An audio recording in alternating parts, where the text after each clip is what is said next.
오늘 우리가 읽은 이 본문 말씀은 이 구약 성경을 전체를 관통하고 있는 가장 깊은 절망과 어떻게 보면은 가장 위대한 소망이 교차하고 있는 그런 지점을 보고 있습니다.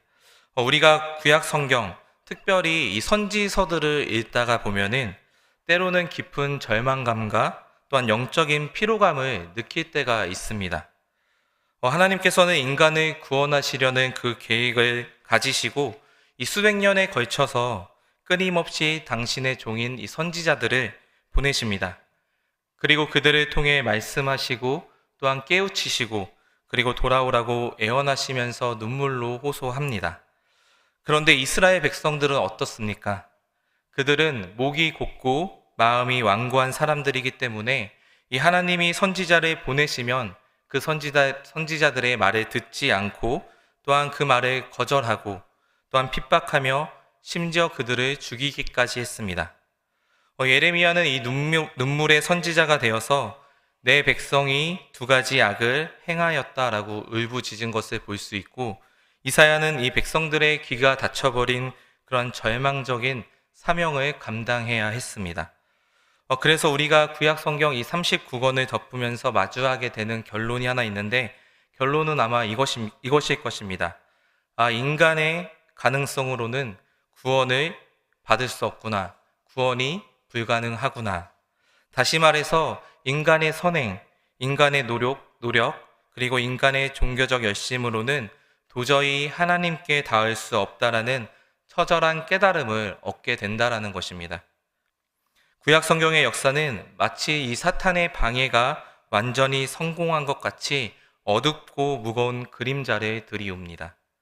그런데 바로 그 절망의 한복판인 이 바벨론 포로라는 칠흑 같은 그 어둠 속에서 이 하나님께서는 전혀 예상하지 못한 이 당신의 숨겨진 이 히든 카드를 드러내기 시작을 하십니다.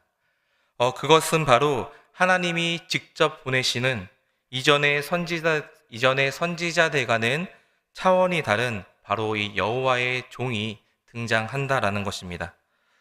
세상은 언제나 강력한 구원자를 기대합니다. 로마의 압제에서 이스라엘을 해방시킬 다윗과 같은 위대한 왕, 그리고 하늘에서 불을 내리는 엘리야 같은 능력의 선지자, 그리고 천군 천사를 이끌고 오는 장엄한 정복자를 기다렸습니다. 그러나 하나님께서는 오늘 본문인 이 이사야 42장을 통해 보여주신 그 구원자의 모습은 이 세상이 기대하고 있는 것과는 완전히 정반대의 그러한 구원자를 보내주셨다라는 것입니다.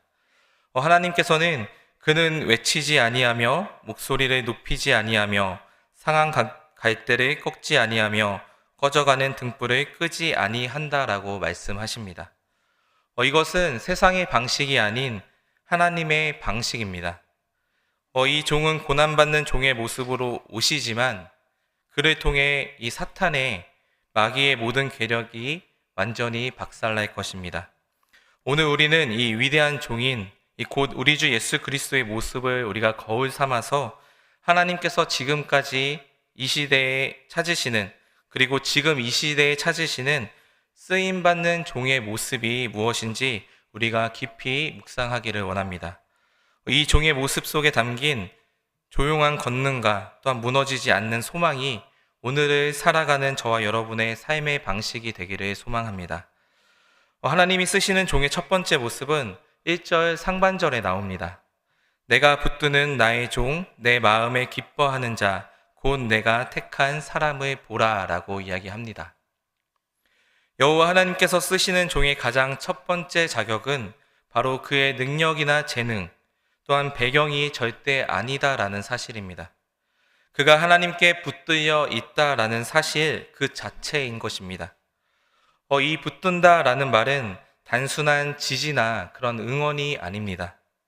하나님의 주권적인 선택, 강력한 붙드심, 그리고 이 종은 내 것이니 내가 끝까지 책임지겠다라는 하나님의 전적인 보증인 것입니다. 이 종의 모든 자격과 능력은 그 자신에게서 나오는 것이 아니라 그를 붙들고 계신 전능하신 하나님에게서 나온다라는 사실입니다. 이것은 요한복음 15장의 포도나무 비유를 정확하게 우리가 떠올리게 합니다. 나는 포도나무요, 너희는 가지라. 그가 내 안에, 내가 그 안에 거하면 사람이 열매를 많이 맺나니 나를 떠나서는 너희가 아무것도 할 수 없음이라 라고 이야기를 합니다. 가지가 열매를 맺기 위한 유일한 조건은 그것이 얼마나 굵은 가지냐, 얼마나 예쁜 가지냐가 아닙니다. 오직 포도나무 원줄기에 철저히 그리고 완전히 연결되어 있느냐인 것입니다. 마찬가지로 우리가 하나님의 손에 쓰임 받으려면 우리의 생명 되신 이 하나님과 연결되어서 이 그분의 손에 붙들림 바 되는 것이 절대적으로 필요하다라는 것입니다. 이사야 선지자 자신을 보십시오. 그는 우리가 외적으로 볼 때에는 결코 성공적인 사람이 아니었습니다. 그는 가는 곳마다 외면당하는 사역을 했었고, 그가 말씀을 선포해도 굴복하는 사람이 거의 없는 절망적인 상황에서 이사야 선지자는 사역을 했습니다. 그의 사명은 역설적이게도 실패처럼 보이는 그러한 사역이었습니다. 만약에 저였다면 이사야처럼 그렇게 외적인 열매가 안 보이고 없다라고 한다면 아마 벌써 쓰러지고 낙심했을지도 모릅니다. 그러나 이사야는 쓰러지지 않았다라는 것입니다. 왜 그렇습니까? 그는 환경이나 사람의 반응을 의지한 것이 아니라 오직 자신을 붙드시는 하나님 한 분만 철저히 의지했기 때문입니다. 그는 자신이 생명의 근원 되신 하나님께 단단히 연결되어 있음을 알았던 것입니다. 사랑하는 성도 여러분, 우리는 무엇을 의지하고 살아가고 있습니까? 우리는 여호와 하나님께 붙들림 바 된 종입니다. 그렇다면 우리는 환경을 따질 필요가 없다라는 것입니다. 내가 얼마나 똑똑한지, 얼마나 많이 배웠는지, 또한 얼마나 능력이 있는지는 중요하지 않다라는 것입니다. 그것은 하나님 앞에서 아무 소용이 없습니다.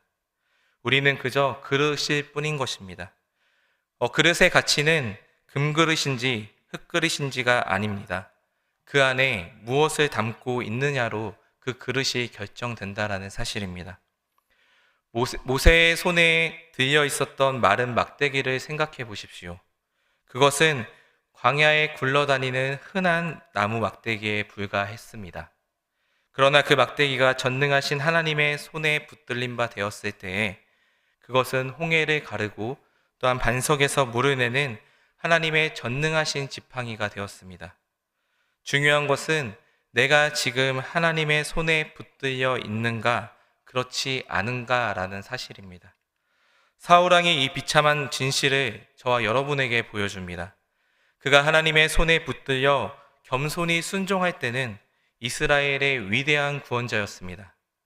그러나 그가 교만하여 하나님의 손을 떠나자 그는 질투에 사로잡힌 미치광이, 또한 살인마, 바보 같은 존재로 전략하고 말았다라는 것입니다. 이건 저와 여러분도 마찬가지입니다. 오직 하나님의 손에 머물러 있을 때만, 그분을 철저히 의지할 때만 저와 여러분은 능력 있게 하나님께 쓰임받을 수 있다라는 것입니다. 열왕기상에 나오는 수많은 왕을 보십시오. 소위 똑똑하다라는 왕들, 그리고 외교에 능하고 군사력이 강하며 사람들하고 관계를 잘 맺은 왕들은 거의 다 악한 왕들이었습니다. 왜 그렇습니까? 그들은 문제가 생기면 하나님께 엎드린 것이 아니라 자신의 지혜를 의지하여 도움을 구하러 애굽으로 내려갔고, 또한 이방 나라들과 화친을 맺었기 때문이었습니다. 그런데 반대로 세상적으로 볼 때는 외골수의 잔재주도 없고, 또한 속된 말로 이 꼴통 같아 보이는 왕들, 문제가 터지면 대책 회의도 하지 않고 그저 성전에 들어가 옷을 찢고 엎드려 오직 주밖에 없사오니 하며 우는 사람들은 다 선한 왕이었습니다. 하나님은 바로 그런 종, 오직 하나님 한 분만 붙드는 종을 들어 쓰신다라는 것입니다. 우리가 인생을 살다 보면은 너무나 많은 시험을 만나게 됩니다. 억울한 비난을 당하면 가슴이 아프고 또한 힘이 듭니다. 그런데 그 아픔의 시간이 다 지나고 나면 그것이 우리에게 얼마나 큰 유익이었는지를 우리는 깨닫게 됩니다. 왜냐하면 그 시험은 우리가 하나님 이외에 의존했던 그 많던 것들, 그 헛된 자랑거리들을 다 무너뜨리기 때문입니다. 시험을 통과하고 나면 사람이 단단해지고 간단해지며 또한 단순해집니다. 하나님만 필요하기 때문입니다. 복잡했던 것들이 사라지고 하나로 함축됩니다. 명함에 또는 나의 이력에 열댓 개씩 적혀있던 나의 직함과 자랑거리들이 다 사라지고 단 한 줄만 남게 된다라는 것입니다. 그것은 바로 하나님의 종이다라는 것입니다. 시편 37편 5절부터 6절에서는 이렇게 말씀하고 있습니다. 내 길을 여호와께 맡기라. 그를 의지하면 그가 이루시고 내 의를 빛같이 나타내시며 내 공의를 정오의 빛같이 하시리로다. 아멘. 우리의 모든 것을 여호와 하나님께 맡기시길 바랍니다. 그분께 붙들린 바 되어서 그분만 의지할 때에 하나님께서는 그 모든 것들을 친히 이루실 것입니다.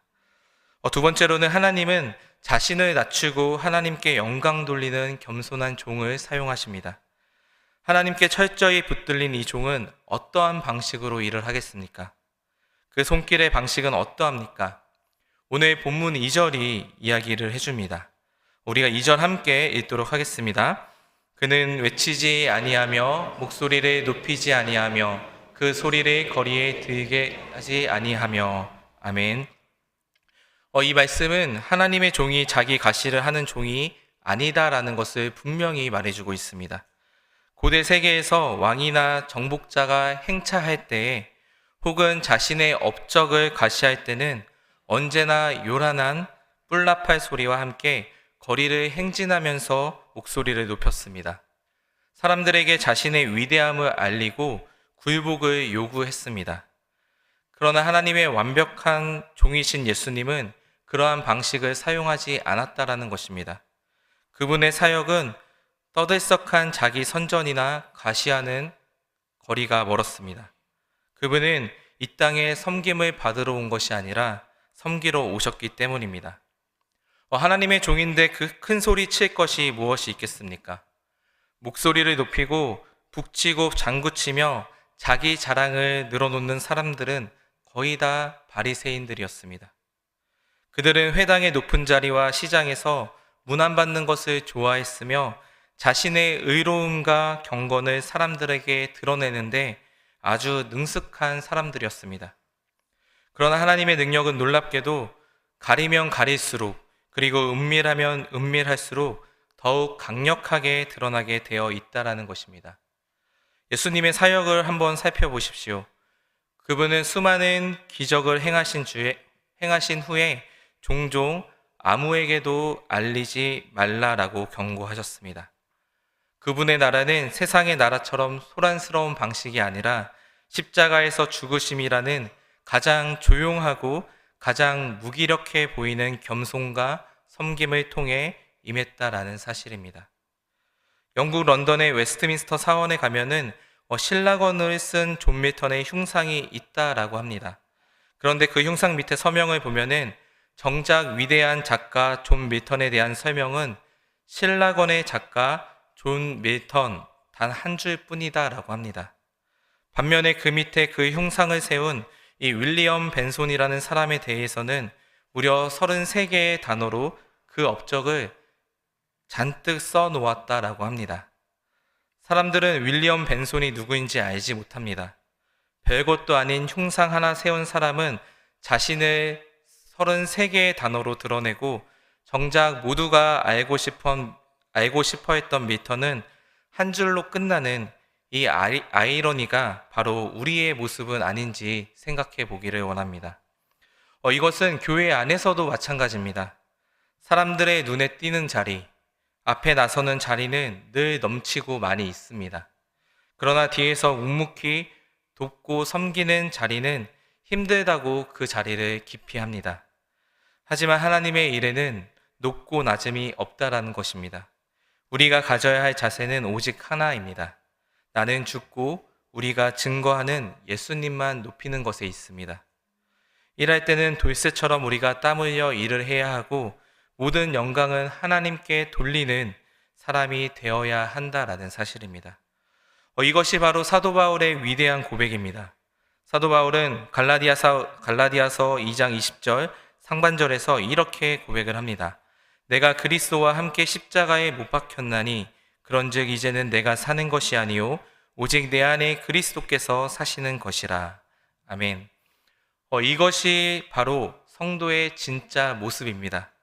내 안에 나라는 자아가 시퍼렇게 살아있는 것이 아니라 그리스도께서 나의 주인이 되어 사시는 것입니다.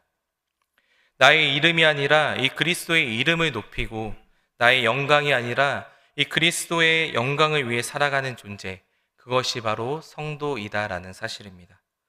이렇게 하나님 앞에서 겸손히 자기를 낮추고 오직 예수님만 증거할 때에 하나님의 영광과 기쁨이 우리에게 임할 것입니다. 그렇기 때문에 오늘부터 내 자신을 십자가에 못 박고 오직 하나님의 영광만을 위해 살아가는 저와 여러분이 되시기를 간절히 바랍니다. 세 번째로는 하나님은 하나님의 가슴을 가진 종을 사용하십니다.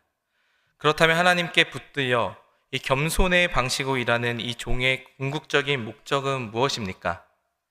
왜 이 손길은 요란하지 않고 조용해야만 하겠습니까? 본문 3절이 그 절정의 답을 저와 여러분에게 보여줍니다. 3절을 보면은 상한 갈대를 꺾지 아니하며 꺼져가는 등불을 끄지 아니하고 진실로 정의를 시행할 것이며 라고 합니다. 여러분, 상한 갈대가 무엇입니까? 갈대는 원래부터 연약한 식물입니다. 그런데 그마저도 상처를 입습니다. 부러지기 직전입니다. 아무짝에도 쓸모가 없다라는 것입니다. 악기를 만들 수도 없고 지팡이로 쓸 수도 없습니다. 세상의 논리, 효율성의 논리로 본다면 즉시 이것을 꺾어 버리고 새 갈대를 심는 것이 맞다라는 것입니다. 꺼져가는 등불은 무엇입니까? 기름이 다 떨어져서 이제 빛을 내는 것이 아니라 어떻게 보면 매캐한 연기만 피우며 곧 꺼지려는 심지입니다. 방 안에 연기만 가득 채울 뿐이다 라는 것입니다. 세상의 논리로 보면은 어서 불어서 이 불을 꺼버리고 새 심지로 가는 것이 더 옳고 바른 것입니다. 그러나 하나님의 종은 우리 주는 예수님께서는 그렇게 하지 않으신다라는 것입니다. 그분은 상한 갈대를 꺾지 않으시며 꺼져가는 등불을 끄지 않으십니다. 이것이 무엇을 의미하겠습니까? 하나님의 종에게는 이 연약한 자를 향한 깊은 동정심, 이 하나님의 긍휼의 가슴이 있다라는 것입니다. 그분은 연약한 자를 일으켜 세우려는 마음이 있으십니다. 우리 주님이 이 땅에서 어떻게 사셨습니까? 그분은 스스로를 죄인과 병자의 친구다라고 말씀하셨습니다. 모든 사람이 매력을 느끼지 못하고 이 손가락질하던 세리와 창기들, 그리고 아무도 알아주지 않고 인기 없던 소외된 자들에게 우리 예수님께서는 의도적으로 가까이 가셨음을 우리가 볼 수 있습니다. 우리는 누구나 원하고 좋아하는 화려한 자리에는 가고 싶어 하지만 하나님의 종은 아무도 신경 쓰지 않는 그 소외된 자리로 가야 된다라는 것입니다. 상한 갈대를 꺾어버리는 것이 아니라 오히려 품어주고 싸매주는 것, 그것이 바로 예수님의 마음이고 종의 마음입니다. 제가 예전에 미국에 있을 때 특수학교에서 아이들을 가르치는 한 목사님과 대화를 하다 이러한 말을 들은 적이 있습니다. 우리 아이들은 반응이 느리고 또한 학습 효과가 부진할 때가 매우 많다. 가르쳐도 남는 것이 없는 것처럼 보일 때도 있어서 힘이 들기는 하지만 이 일을 하면서 배우는 것이 있다. 그것은 아무리 부족하고 반응이 느려도 절대로 실망하지 않고 교육하는 자세다. 그러니까 너가 앞으로 사역할 때도 실망하지 말고 끝까지 지켜보고 가르치며 기도해야 한다라는 말이었습니다. 그렇습니다. 교육의 핵심 그리고 사랑의 핵심은 실망하지 않는 것입니다. 지도자가 그리고 교사가 부모가 절대로 해서는 안 될 일이 있습니다. 그것은 바로 실망하는 것입니다. 아무리 부족하고 반응이 느리고 학습 효과가 더디라 할지라도 끝까지 실망하지 않고 포기하지 않는 것, 그것이 바로 우리 하나님 아버지의 마음입니다. 사랑이라는 것이 무엇입니까? 끝까지 실망하지 않는 것입니다. 우리는 너무나 쉽게 다 끝났어, 저 사람은 안 돼 라고 말을 합니다. 그러나 우리는 다 끝난 것처럼 보이는 그것을 품어서 다시 살려내야 하는 사람들입니다. 모두가 포기해도 나는 저 사람을 포기하지 않겠다 하는 그 마음, 그것이 바로 아버지의 마음, 어머니의 마음입니다. 이 사랑은 세상의 기준으로 보면은 어떻게 보면 허비하는 사랑, 낭비하는 사랑처럼 보일 수도 있습니다. 다시 말해서 효율성이 제로다라는 것입니다. 마리아가 옥합을 깨뜨려 예수님의 발에 향유를 부었을 때에 이 가룟 유다는 그것을 보고 허비하였다라고 비난을 했습니다. 그렇습니다. 원래 생명을 살리는 것은 이처럼 허비하는 것처럼 보입니다. 아무런 가치도 없는 대상에게 모든 것을 쏟아붓는 것처럼 보입니다. 그러나 바로 그 낭비와 허비를 통해서 저와 여러분이 살아난 것입니다. 베드로를 보십시오. 그는 예수님을 3번이나 부인하고 저주하며 배신했습니다. 그는 차갑게 식어버린, 아니 이미 꺼져버린 등불과 같은 것입니다. 그러나 우리 예수님은 그를 버리지 않으셨습니다. 부활의 주님은 낙심하여 고기나 잡으러 간 베드로에게 친히 찾아가셔서 물으셨습니다. 요한의 아들 시몬아, 내가 이 사람들보다 나를 더 사랑하느냐? 주님은 그의 상처를 꾸짖지 않으시고 그의 사랑을 확인하시고 내 어린 양을 먹이라 라고 다시 사명을 주셨습니다. 꺼져가는 등불에 다시 기름을 붓고 불을 붙여주셔서 그가 사도행전의 위대한 설교자로, 그리고 마지막에는 순교자로 설 수 있게 하셨다라는 사실입니다. 이것이 바로 아버지의 마음입니다. 세상이 우리의 모든 것을 베낄 수 있습니다. 그러나 그들이 절대로 베낄 수 없는 것이, 그것이 바로 우리 안에 있는 이 하나님의 가슴, 바로 십자가의 사랑입니다. 내 안에 이 뜨거운 사랑과 이 열정이 있다면 무엇을 걱정하겠습니까? 이 사랑이 우리에게 있다면 우리는 자신만만할 수 있습니다. 이 하나님의 가슴을 가지고 쓰임받는 귀한 종들이 되시기를 축복합니다. 마지막으로 하나님은 낙심하지 않는 종을 쓰십니다. 이제 우리는 마지막 질문에 도달합니다. 어떻게 하나님만 의지하고 겸손하게 일하며 비효율적으로 보일 만큼 모든 것을 쏘아붓는 이 종이 과연 승리할 수 있습니까? 라는 질문입니다. 세상은 이런 사람을 바보다라고 부르지 않겠습니까? 세상의 논리대로라면 이런 방식은 짓밟히고 실패해야지 마땅한 것입니다. 그러나 성경은 우리에게 놀라운 반전을 선포하고 있습니다. 본문 4절 말씀인데 우리 함께 읽도록 하겠습니다. 그는 쇠하지 아니하며 낙담하지 아니하고 세상의 정의를 세우기에 이르리니 섬들이 그 교훈을 앙망하리라. 아멘. 이 말씀은 3절과 놀라운 대조를 이룹니다. 이 종은 상한 갈대를 꺾지 않으실 뿐만 아니라 그 자신도 상한 갈대처럼 꺾이지 않으신다라는 것입니다. 쇠하지 아니하며 라는 말은 상하다 라는 말과 같은 어원에서 나왔습니다. 즉 그는 상한 자들을 고치시되 그 자신은 결코 상하여 꺾이지 않으신다라는 뜻입니다. 그는 꺼져가는 등불을 끄지 않으실 뿐만 아니라 그 자신도 낙담하여 꺼져버리지 않으신다라는 사실입니다. 왜 그럴 수 있겠습니까? 그의 시선이 당장의 어려움이나 절망적인 현실이 아니기 때문입니다. 바로 세상의 정의를 세우기에 이르리니라는 이 하나님의 궁극적인 승리에 고정되어 있기 때문입니다. 그의 비전은 이 이스라엘이라는 좁은 땅에 머무르지 않고 섬들이 그 교훈을 앙망하리라라는 온 열방을 향한 비전, 하나님의 나라가 반드시 완성될 것이라는 확고한 소망에 뿌리박고 있기 때문이다라는 사실입니다. 우리가 하나님의 일을 할 때에 이 사탄이, 마귀가 사용하는 가장 강력한 무기가 바로 이 낙심입니다. 마귀는 끊임없이 우리를 낙심하게 만듭니다. 어떠한 일이든 초창기에는 다 힘이 듭니다. 직장 생활도 힘이 들고 이 공부도 힘이 듭니다. 또한 뭘 좀 해보려고 하면은 쓰러지고 또한 다시 일어서면 또 쓰러지게 만든다라는 것입니다.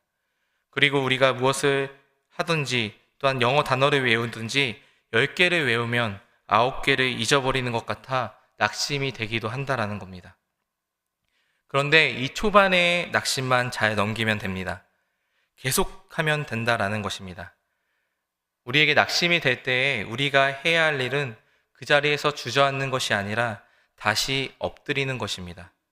기도하며 하나님의 능력을 구할 때에 하나님께서는 우리에게 지속할 수 있는 힘, 오래 참는 능력을 부어주신다는 사실입니다. 하나님은 우리에게 소망을 주시는 분이십니다. 로마서 15장 13절은 이렇게 선포합니다. 소망의 하나님이 모든 기쁨과 평강을 믿음 안에서 너희에게 충만하게 하사 성령의 능력으로 소망이 넘치게 하시기를 원하노라.